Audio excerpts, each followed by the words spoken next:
Hello lovely kitchen followers, ఈరోజు మనం వంకాయ బజ్జీ, దీన్ని వంకాయ చట్నీ అని కూడా అంటారండి.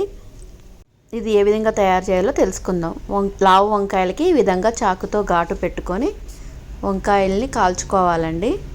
ఈ ఘాటు పెట్టడం వల్ల పేలినట్టు కాకుండా మంచిగా మగ్గిపోతాయండి. ఈ విధంగా రెండు వైపులా తిప్పుకుంటూ కాల్చుకోవాలి.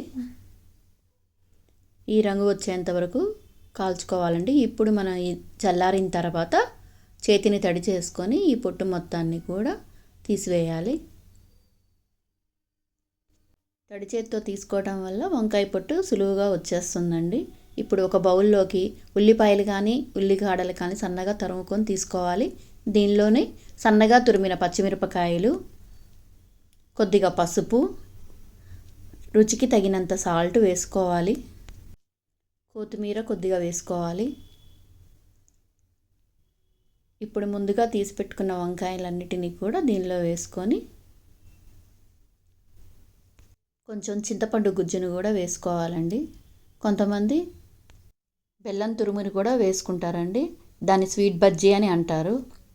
ఈ విధంగా మంచిగా మొత్తం స్మాష్ చేసుకున్న తర్వాత దీనిలో మనం తాలింపు పెట్టుకోవాలి. మన వంకాయ బజ్జీ రెడీ అయిపోయిందండి. రైస్లోకి చాలా బాగుంటుంది. వంకాయ బజ్జీ రెడీ అయిపోయిందండి. ఈ వీడియో నచ్చినట్టయితే లైక్ చేసి సబ్స్క్రైబ్ చేయండి. Thank you.